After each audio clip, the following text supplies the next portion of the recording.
guys know how I'm always going on about how we basically still live in ancient Athens?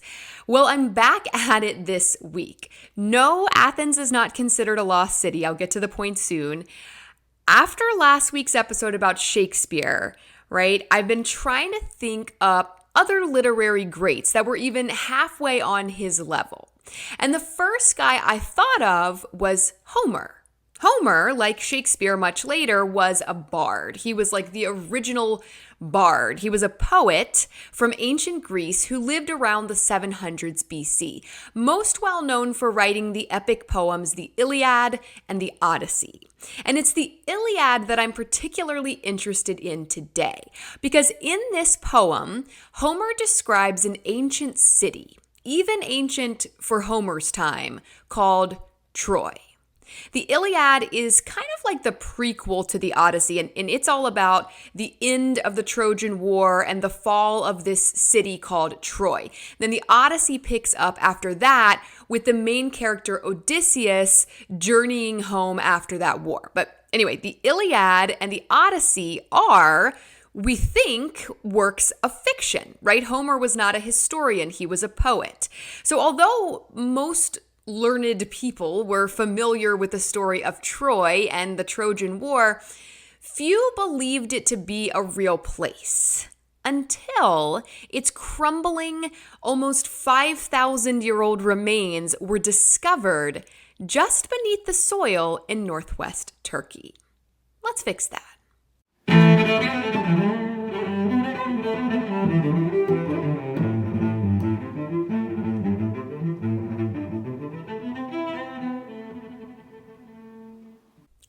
Hello, I'm Shay LaFountaine, and you're listening to History Fix, where I discuss surprising true stories from history you won't be able to stop thinking about. Did you notice the change there? I usually say lesser known true stories, but recently I realized that the word surprising kind of works better there, right? Surprising true stories. Because while, yes, a lot of what I cover is lesser known, some of it isn't. Some of it is super well known. It's just known wrong. So it's not all lesser known, but it is all surprising. We are talking about lost cities today, cities that disappeared from our collective knowledge and then were rediscovered sometime later. Rediscovered sometimes in air quotes, as you will see, because white people like to act like they discovered a lot of things that were never actually lost. We're fixing that today too. And next week, I have 4 lost cities for you this week and 4 more lost cities for you next week. Kind of like how I did the shipwrecks episodes. So I hope you guys liked that, because here we go again, but with cities this time instead of ships. And like with shipwrecks, we are somewhat going in a rough chronological order, which brings us to the ancient city of Troy first. Troy is mega old. Troy was ancient in ancient times. One crazy thing about Troy is that people were super familiar with it because of the writings of Homer, but they didn't actually realize that it was a real place, as I mentioned in the opener. Turns out it was. Something else you should know about Troy: it wasn't in ancient Greece. I feel like people assume it was a Greek city because Homer was Greek and the Greeks were talking about it all the time. It's part of Greek mythology. But it wasn't. It wasn't actually in ancient Greece. It was actually in ancient Anatolia, which is basically Turkey today.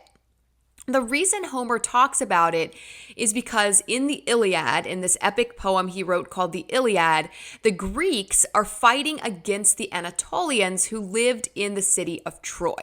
And the reason for the Trojan War, Homer explains, is because this prince of Troy, whom Homer calls Paris, had kidnapped Helen, the wife of the king of Sparta named Menelaus over in Greece. Sparta was part of Greece. And so Menelaus and his brother Agamemnon then go wage war to try to get Helen back.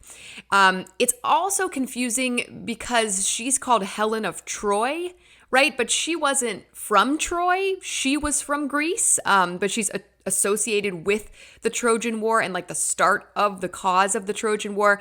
And so that's why Troy gets tacked onto her name. Now, here's the thing, though. Here's where it gets really confusing. These were not real people, okay? These are fictional characters, as far as we know. It becomes very confusing what in the Iliad is true and what is just pure mythology, fiction, right? Paris, Helen, Menelaus, Agamemnon, these were just fictional characters from myths, not real people. The Trojan War, a 10-year war between Greece and Troy, probably didn't happen, not on that scale at least, historians agree. There's no evidence of that. But Troy itself, the city itself, this super important city, according to Homer, turned out to be very real. So let's talk about how it came to be rediscovered, when everyone thought it was a fake place, a fictional setting in a poem to begin with. This is like actually finding Atlantis, you guys, a place that, most agree never existed, episode 14. It is so crazy to look for a fictional city and actually find it. What we had gleaned is that since ancient times, people had been journeying to an area in northwest Turkey called the Troad. This was like a pilgrimage that people would take to where they believed Troy once was, to stand on the ground where heroes once walked. And they called this place Ilion in Homer's day. It was just a small little Greek town that sprung up in the general area where they believed the city of Troy once flourished. But of course, to most, it was all a myth, right? This is like visiting Mount Olympus to be closer to Zeus or whatever. Now, in the 17 and 1800s, people started getting really into Homer's poems. Homer was trending, and so, therefore, was Troy. And this is also around the same time where we start to see people getting really involved in archaeology and in the ancient world, right? Ancient Egypt is popping in the 1800s for sure. They're all about going over and getting some mummies and all that super messed up stuff that they were doing back then.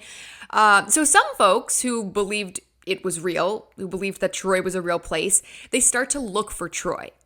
In the Iliad, sometimes Homer calls the city Troy, and sometimes he calls it Ilion.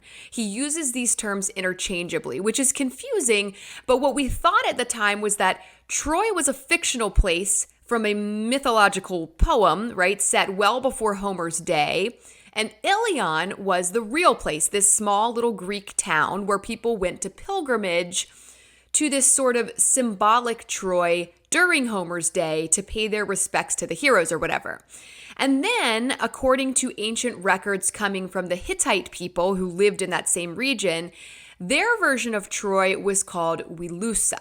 So Wilusa, Ilion, Troy, all the same, maybe real, maybe mythical city. People start to go looking for it. They mostly focus on large hills in this area, assuming that the city would have been built on a hill and now probably buried under said hill. In 1801, a traveler named Edward Clark visited one of these hills called Hyssarlik.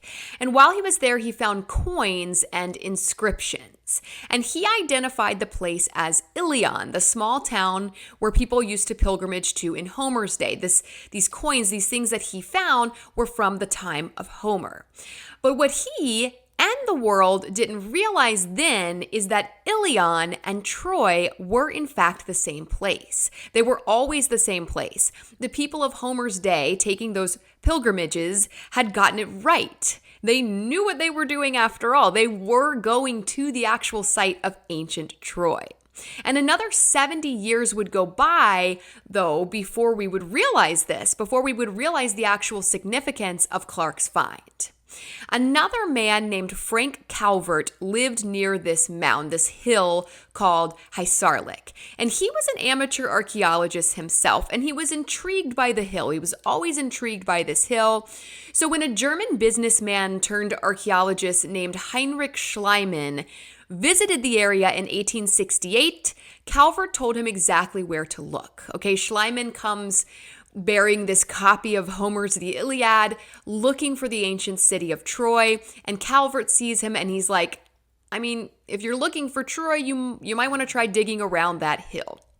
And pretty soon, in 1871, Schliemann finds an ancient city buried under the ancient hill, right? He finds an ancient city buried under another ancient city, basically. Troy is under Ilion. And he sees the artifacts from Homer's day, right, that Clark had found back in 1801, remnants of what he called Ilion, that pilgrimage site. But then beneath that, he finds artifacts that go back much, much farther than that.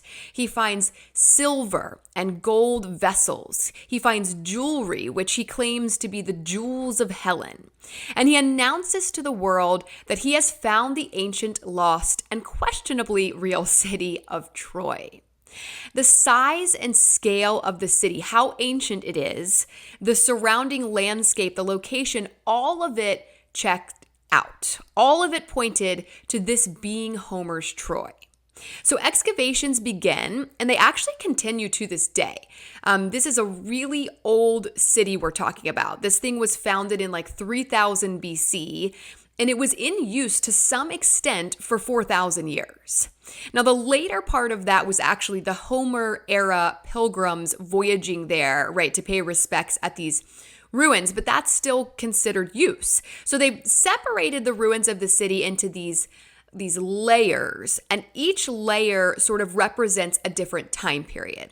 So as we go down through the layers, we kind of get an idea of what Troy was like at different points in time, and also what happened there, these significant shifts and events. And if we go all the way down to the bottom, layer 1, Troy 1, Troy was just a small village on a hill. This would have been around 3000 BC, which is the Bronze Age. And then on top of that, we have layer 2 from around 2400-ish BC. Now at this point, layer 2, a strong wall had been added around that village on the hill. At this point, Troy is still quite small, but we see evidence already that it was very prosperous. And that's mostly because of its location. So back in those days, Troy was a lot closer to the water than it is now, and it was very near the Dardanelles Strait. So it could trade by sea very easily and by land, and it was also right next to this sort of bottleneck that people had to pass through, and that meant that people were brought to Troy, where they then paid for Trojan goods and services, ships waiting for the winds to turn so that they could pass through the strait, that sort of thing. They all sort of bottlenecked at Troy. And so Troy, once just a village on a hill, grew in size and prosperity over time. Eventually, in higher levels, newer levels of the excavations, we see the city expand outside of that fortress wall and start to sprawl down and away from the hill. The British Museum says, quote, Trojan wealth was also built on the rich agricultural land in the surrounding area. In the Iliad, the Trojan prince Hector is tamer of horses, and horse breeding may well have played a part in Troy's prosperity. Horse bones have been found there in quantity, as well as bones showing the rearing and domestication of other animals. Sheep farming must have been particularly important, as there is evidence for extensive textile production at Troy, and these textiles may well have been exported. It is only over the past few decades that modern archaeology, including the study of ancient plant and animal remains, has transformed our understanding of all these aspects of life at ancient Troy. End quote. As for the Trojan War from Homer's Iliad, there's still not much proof that it happened, at least not on the scale that he described, this 10-year-long war. There are some tantalizing tidbits worth mentioning, though, in regards to the Trojan War. The Hittites, the people from that region who called Troy Wilusa, in their ancient texts, which are carved onto stone tablets, they talk about fighting the Greeks for control of Wilusa. And they also mention a leader named Alexandros, which is an alternate name Homer uses for his character Paris in the Iliad. Daisy Dunn says in an article for BBC, quote, evidence of fire and the discovery of a small number of arrowheads in the archaeological layer of Hisarlik that corresponds in date to the period of Homer's Trojan War may even hint at warfare, end quote. So was this conflict between the Hittites and the Greeks over Wilusa, the Hittite name for Troy, was this the Trojan War? Well, if it was, it happened on a much smaller scale than what Homer described, which a lot of people find disappointing. Oh man, the war wasn't as bad as he said it was. Bummer. I wish more people had died. Obviously joking.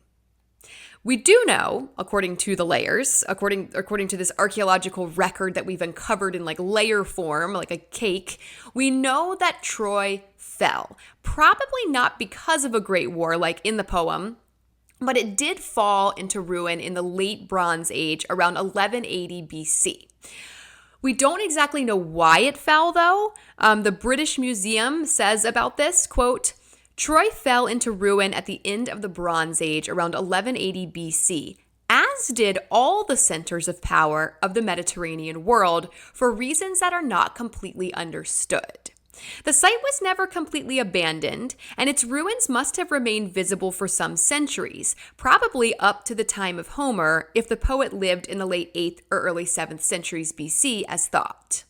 It was not long after this that Troy, known as Ilion, became a place of pilgrimage because of its heroic associations, end quote.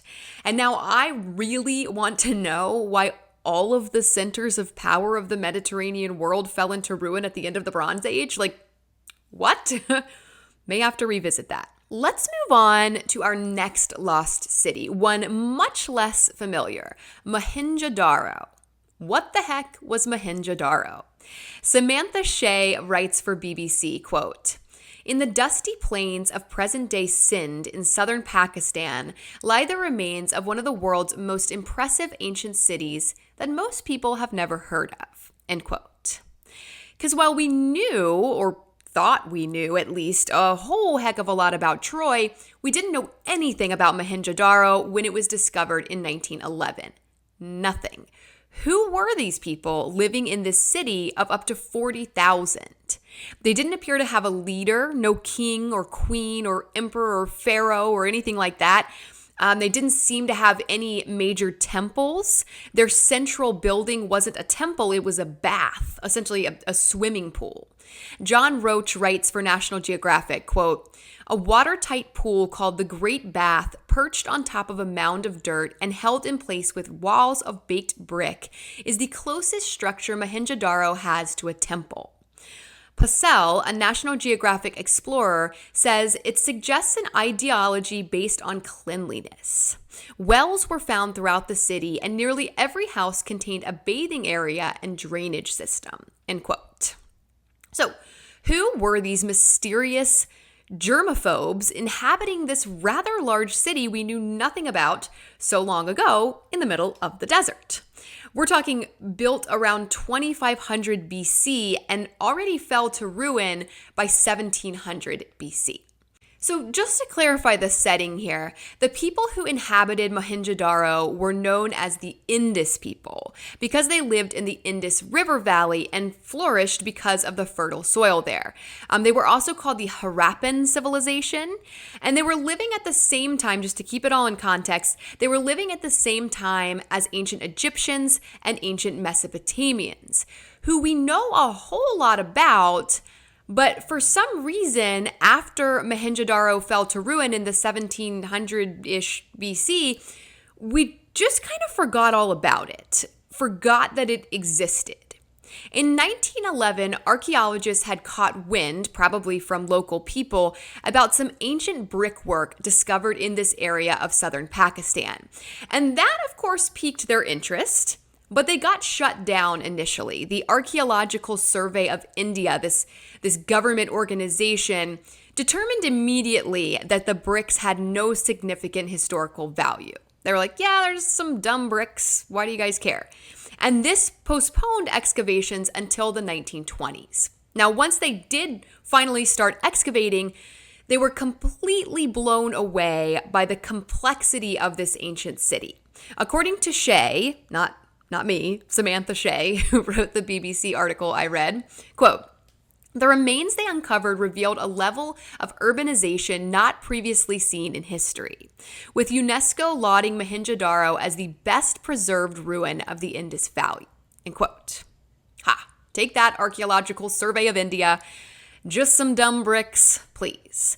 Bricks are rarely dumb when you find them randomly in the middle of the desert, okay? No one's lugging bricks out into the desert for nothing.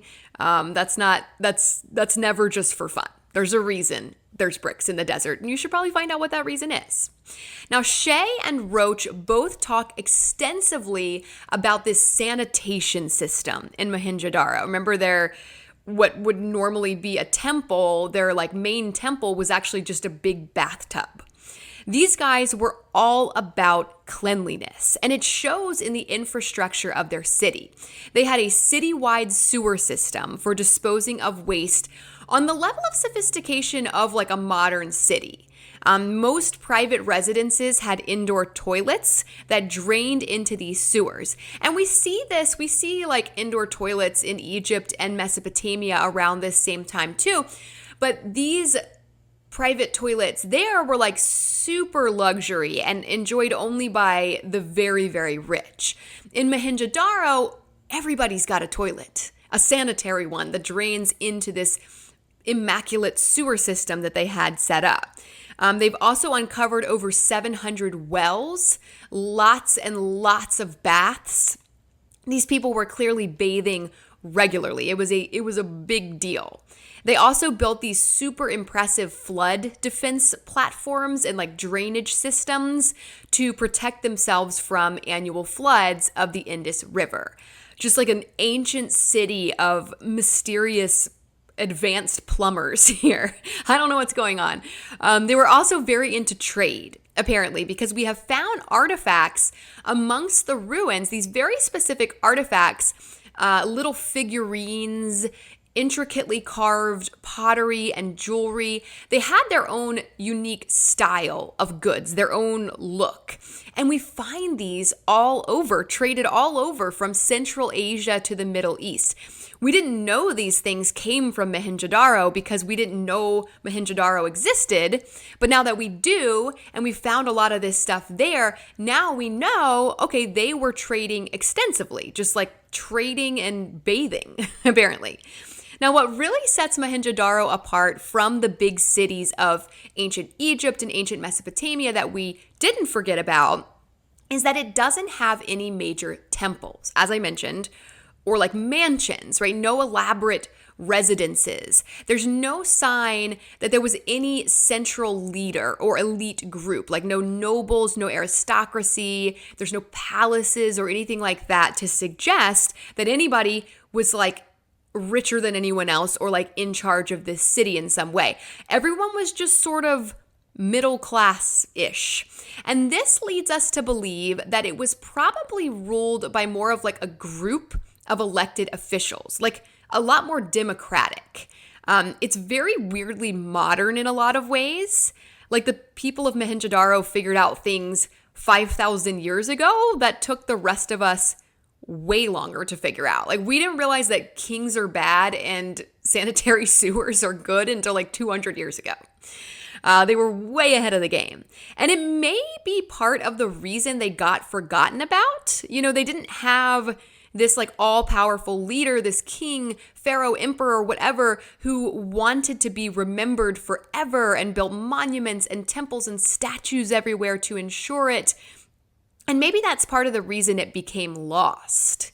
Another part of the reason may be their written language called Indus Valley script. Okay, it is a pictographic language, kind of like hieroglyphics, right? With like picture symbols that stand for words. But unlike hieroglyphics, which we were able to crack using the Rosetta Stone, Indus Valley script has never been decoded. We don't know what it means.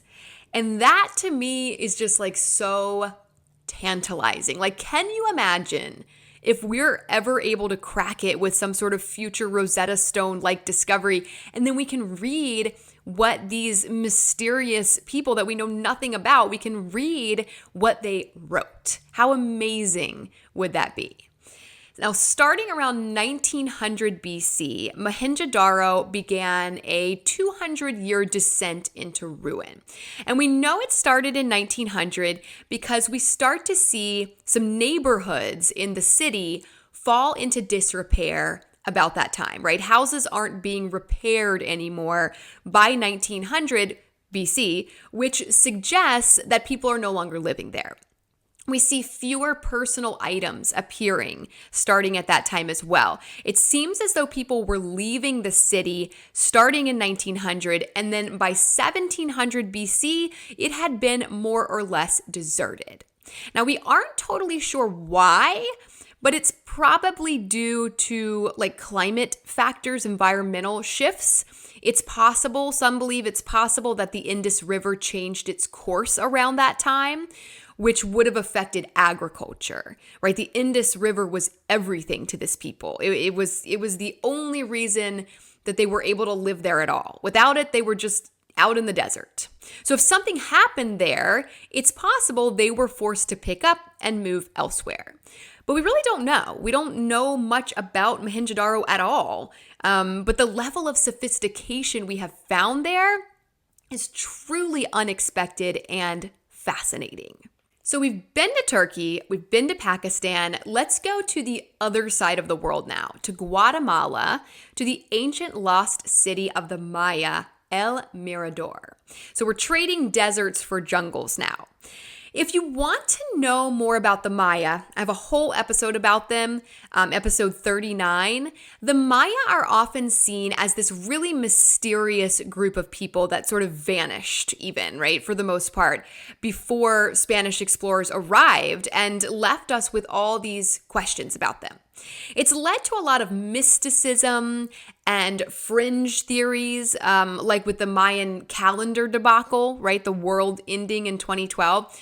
All of that just came from a complete lack of understanding about the Maya, and that's not because they've vanished or somehow disappeared, as is often believed. They're still here. Almost half of Guatemala's population is at least part Maya. There's a lack of understanding because no one ever cared enough to try to understand, not because the information wasn't available. But anyway, check out episode 39 if you missed it. Let's talk about El Mirador. The first thing you should know is that El Mirador was the capital city of the Maya civilization during its heyday. Also, it's very, very old for this part of the world, for the Americas. El Mirador was founded around 1000 BC. So when you think of other major Maya cities that we know about, Chichen Itza was founded in 600 AD. Tikal was founded around 200 AD. Even older Palenque, founded around 200 BC. To them, these other major Maya cities, El Mirador was already ancient, okay? It predates most of them by over 1,000 years. So if the Maya were aware of El Mirador after it fell to ruin about 150 BC, which I'm fairly positive they were, it was already ancient history to them. And I think they probably were aware of it. I think the indigenous people of the area likely knew that the ruins of El Mirador were there. They likely always knew that they were there. It wasn't necessarily lost to them, but it was for sure lost to Western culture. We had no idea that El Mirador existed, not until airplanes started flying over the area in the 1920s. It took the invention of airplanes for us non-indigenous Guatemalan folk to find El Mirador. Pilots noticed these huge, what looked like mountains sticking out of the jungle. And these were really pyramids covered in vegetation, of course. But still, no one really paid the area any attention, not seriously, until the 1960s. That's when they finally started poking around. And they discovered that this place, El Mirador, which means the lookout, was this massive, super sophisticated ancient city. It had tons of pyramid structures, upwards of like 30 of them, of these pyramids, with three major ones: La Danta, El Tigre, and Los Monos. And La Danta is sort of the crown jewel of El Mirador, sitting at a massive 230 feet tall. So that's not, just to keep it in perspective, that's not quite as tall as the Great Pyramid in Egypt. But according to expert Richard Hansen, it is actually more massive, like literally has more mass than the Great Pyramid, made of some 99 million cubic feet of rock and fill. So this is an incredible discovery. There was clearly a very advanced civilization living here. El Mirador is widely considered to be the most important ancient city complex from the pre-classic period. It had these systems of highways, what researchers consider to be the world's first highway system, the first superhighway, these 40-meter wide white roads that connected it to other cities, like all roads lead to El Mirador style, suggesting that it was the center, it was like this hub, the capital city of the Maya civilization at that time. What researchers found most interesting as excavations got underway, because they had already excavated a bunch of Mayan ruins, right? Tikal, Chichen Itza, Palenque, these were excavated in like the 17 and 1800s. They sort of knew what to expect. But what was so surprising about the ruins at El Mirador is that they were so much older than all of the others, so much older than they were expecting. And you would expect the older ruins to be less advanced, right? To be like simpler and more rudimentary than what they found at Tikal, for example, built over 1,000 years later. But they weren't. They were actually way more advanced and way more sophisticated than those much newer cities. But by 150-ish BC, after a good 850-year run, it appears the city was mostly abandoned. Just before it was abandoned, a large wall, 3 to 8 meters high, had been built along the northern, eastern, and southern borders of the city, which suggests that there was some kind of threat of violence at that time. They were like trying to keep someone out, right? And then there are also theories that it was abandoned due to deforestation. The Maya used stucco to build their houses. Stucco it's like a type of lime plaster made out of limestone. And to make this stucco, they had to burn a fire, right? So to create all the stucco, they had to cut down a lot of trees for these fires. And they put stucco on everything. They plastered it all over these pyramids, their houses, the floors, everything. These layers of stucco just built up thicker and thicker over the years. They stuccoed and restuccoed all the time. They're like stucco obsessed. And this led to deforestation because they had to cut down all these trees to build these fires to make this stucco. And that would have caused the runoff of clay into the marshes and swamps that they depended on for agriculture. So they used this fertile mud, this super fertile mud from these swamps for their gardens to grow their food in. They would like transport the mud from the swamp into their garden, and that is what nourished their crops. But as they cut down the trees, they had this runoff of clay, and then the clay filled in the swamps, and they couldn't access this fertile mud anymore. So possibly some combination of violence, of warfare, right, because of the wall, and of environmental changes because of cutting down too many trees for all the stucco. This is why we think they must have abandoned the city. There is evidence that El Mirador was inhabited again after it was initially abandoned, probably around 700 AD. Not to the extent that it was before, not quite the thriving city it was before, but people did live there again for around another 200 years. And we know this because they built new buildings then, much smaller, humbler buildings, sometimes looting stones from the older ancient buildings. But by about 900 AD, El Mirador was abandoned for good and just left to be completely reclaimed by the jungle. fascinating. I would love to be able to just step into El Mirador during its heyday, some 2,500 years ago, and just experience the hustle and bustle of that super advanced city in the middle of the jungle with its system of highways and its massive stone temples and monuments, its roads and buildings aligned with the sun, its elaborate artwork and extensive trade networks. If only the Spanish had known, they so underestimated these indigenous people. Just thought themselves so high and mighty by comparison. If only they had known who they were really dealing with. The Maya weren't just some simple, primitive jungle dwellers. They came from a mighty civilization that near put Spain to shame. And El Mirador is proof of that. We have one more lost city today, and while in my mind it's like super old and ancient, it's actually the newest of the 4 cities in this episode, believe it or not.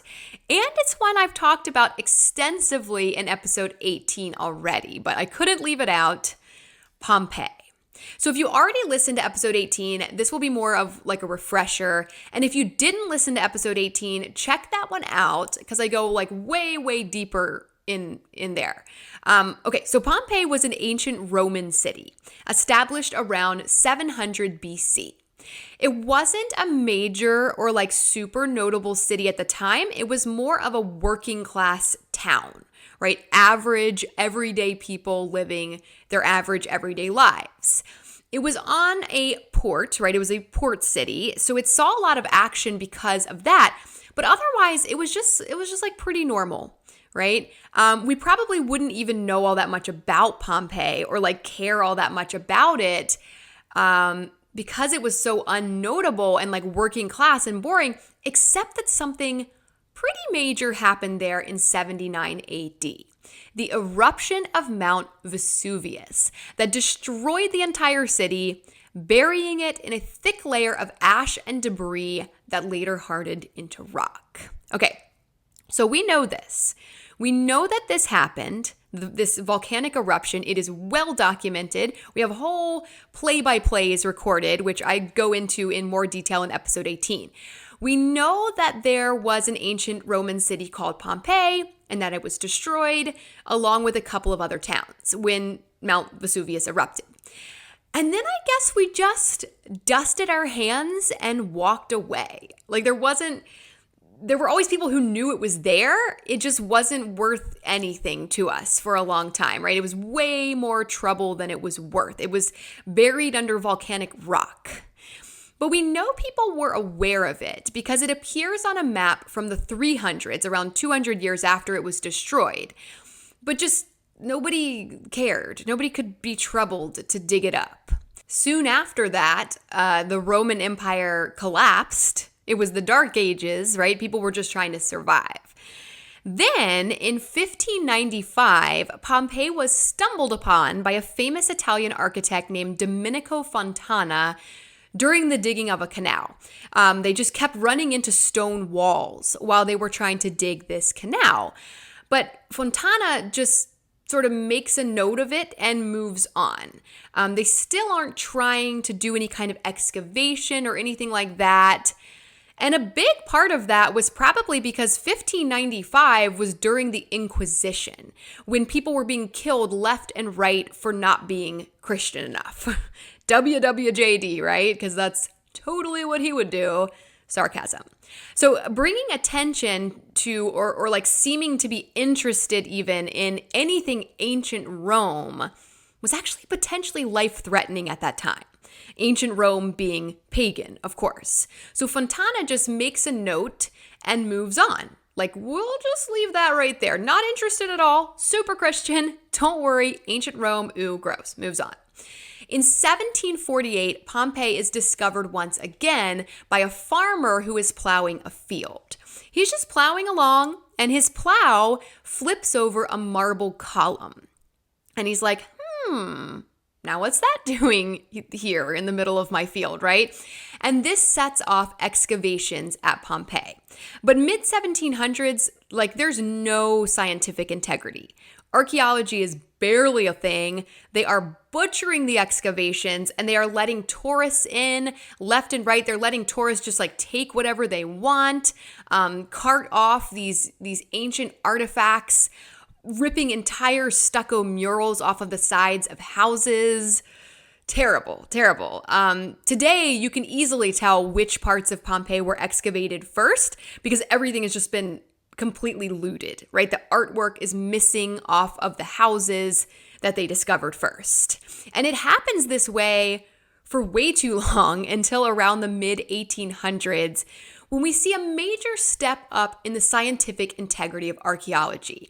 Excavations at Pompeii and nearby Herculaneum are actually what made archaeology basically a field of science. The horrible way that they were being handled is what made us realize that we needed to be doing things differently, and archaeology, as we know it, was born. What we have found at Pompeii is truly incredible. Okay, this is a town, an ancient Roman town we otherwise wouldn't have known that much about because it was just so average, right? So working class. But because of the way it was preserved by the volcanic ash, like an actual city-sized time capsule, we're able to learn so much about the lives of average, normal, everyday people in Rome. And that's not something you often get, right? Usually we just get to learn about the elite, like the noble people, because they were the ones about which records were kept, and they were the ones writing things down. And so with Pompeii, we get this really cool glimpse into the average ancient Roman person's life. We have graffiti that has survived. We have whole restaurants, bars, shops, apartment buildings, signs still hang in the streets advertising market days, apartments for rent. It could be anywhere at any time. It could be your city. It could be my city because it's just so quintessentially human. Our needs then were very similar to our needs now, right? We still recognize Pompeii. It's familiar to us. Their lives weren't that different than ours. But many of those average everyday lives were cut short in a very tragic and terrifying way. Of the around 15,000 people that we think probably lived in Pompeii, we have so far uncovered around 1,200 bodies. 90 of these have been turned into body casts by pouring concrete into the sort of hollow space left behind in the ash-turned rock by the bodies as they decomposed, right? So these bodies got buried in ashes. The ashes turned to stone, the bodies decayed, decomposed, and then it left like this sounds horrible, but it left like a bubble essentially, right? Like this hollow space in the rock that was still exactly shaped like the body. And so you pour concrete in there, harden it, extract it, and you have essentially a concrete cast of these bodies. And this is probably the most striking thing about Pompeii, these body casts, because it's almost like we've resurrected these people, right? We can see them in their final moments, their faces, emotions even, their positions, they're like shielding their faces, they're clutching each other. And it's this glimpse into the past in a way that nothing else even comes close to. And it's really, really heavy. So far, only around 2/3 of Pompeii has been excavated. And as of right now, there are no plans to excavate the other third of the city. It's too hard to maintain what we've already uncovered to keep it from just like crumbling away in the elements. And so they're keeping the rest of it buried for now as a way of preserving it. But it does really make you wonder, like, what else is down there, doesn't it? Like, there's got to be some crazy stuff in that last third that we haven't seen and won't see for the foreseeable future. What's remarkable about Pompeii is that, okay, so the first three cities that we talked about today, Troy, Mohenjo Daro, and El Mirador, these are ruins, right? Abandoned, exposed to the elements, eventually buried by time, reclaimed by nature. All that's really left are the stones, right? Maybe some smaller artifacts, but most of the signs of everyday life there are gone. They were either taken with the people when they left or erased by time. What's really remarkable about Pompeii is that it's all still there. It's left in place, truly like a time capsule, this glimpse of life in ancient Rome. So there you have it, Lost Cities Part 1. We have Troy, a super well-known city most people thought was complete fiction. Mohenjo Daro, a city people didn't even know about enough to know to look for. El Mirador, a city that shatters preconceived views of the indigenous people of the Americas. And Pompeii, a time capsule preserving the life of the ancient everyman. Something so relatable and yet so often lost to time. I will be back next week with 4 more lost cities for you.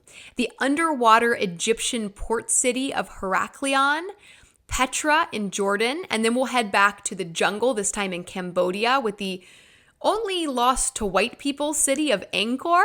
And finally, we'll journey to the mountains of Peru to explore the mystical Incan city of Machu Picchu. That's all next week, so don't miss it.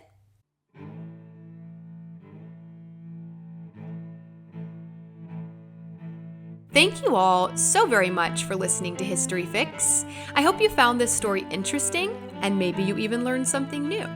Be sure to follow my Instagram at History Fix Podcast to see some images that go along with this episode and to stay on top of new episodes as they drop.